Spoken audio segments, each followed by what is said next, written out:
சற்று முன் கிடைக்கப்பெற்ற மிக மிக முக்கியமான செய்தி ஒன்று வெளியாகியிருக்கு. அதாவது திமுகவோட முன்னாள் அமைச்சரான செந்தில் பாலாஜியின் தம்பி அசோக்குமார் மருத்துவமனையில் அனுமதி. அதாவது செந்தில் பாலாஜியோட தம்பி அசோக்குமார் நீதிமன்றத்தில் ஒரு மனுவை தாக்கல் செஞ்சுருந்தார்.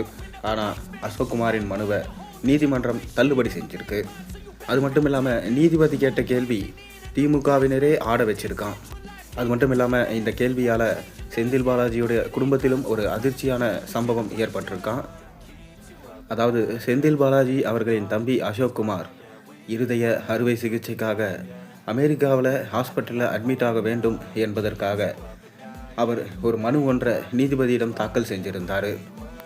மேலும் அவர் 2023ஆம் ஆண்டிலிருந்து தேடப்படும் குற்றவாளியாக இருந்து வருகிறார். சமீபத்தில் தான் அவர் சரணடைந்தார். சட்டவிரோத பண பரிவர்த்தனை விஷயத்தில் செந்தில் பாலாஜியை விட அவரோட தம்பி அசோக்குமார் தான் தேடப்படும் குற்றவாளி என அறிவிக்கப்பட்டது. அமலாக்கத்துறை இதை அறிவித்து அவரை தேடிட்டு வந்தாங்க. இப்படி தேடப்படும் குற்றவாளியாக இருக்கும் அசோக்குமாரை அமலாக்கத்துறை தனிப்படை அமைச்சு தேடிட்டு வந்தாங்க. பல மாதங்களாக தனிப்படை அமைச்சு தேடி வந்தும் அவர் எங்கே இருக்கிறார் என்பது தெரியவில்லை. இதனால் ரொம்பவே திணறியிருந்தாங்க அமலாக்கத்துறை. கடைசியில் அவரே நேரில் ஆஜராகி சரணடைஞ்சார். இதனால் தன்னை எப்படியாச்சும் அமெரிக்காவுக்கு கூட்டி சென்று இருதய அறுவை சிகிச்சை செஞ்சு காப்பாற்ற வேண்டும் என மனு கொடுத்திருந்தார். ஆனால் இந்த மனுவை நீதிபதி நிராகரிச்சிருக்காரு. அதாவது அமெரிக்கா செல்றோம் என்கின்ற பேர் வழியில் அவர்கள் அங்கு சென்று விட்டு தமிழகமே திரும்பவில்லை என்றால் தமிழகத்தில் இருந்து அவர்கள் தப்பித்து சென்று விடுவார்கள். அதோடு அமலாக்கத்துறை அவர்களை பிடித்து என்ன பயன் என நீதிபதி கேள்வி எழுப்பியிருக்காராம். அது மட்டும் இல்லாமல் தமிழ்நாட்டிலே பார்த்திங்கன்னா மருத்துவம் ரீதியான விஷயங்கள் சாதனங்கள் எல்லாமே பார்த்திங்கன்னா ஹாஸ்பிட்டல்ஸ் எல்லாமே சிறப்பான மருத்துவத்தை கொடுத்துட்டு வராங்க தமிழக அரசு. அப்புறம் நீங்கள் எதுக்கு அமெரிக்கா போன்ற வெளிநாடுகளுக்கு சென்று உங்களுடைய சிகிச்சையை மேற்கொள்ள வேண்டும் என மறைமுகமாக திமுக ஆட்சியை விமர்சனம் செஞ்சுருக்காங்க.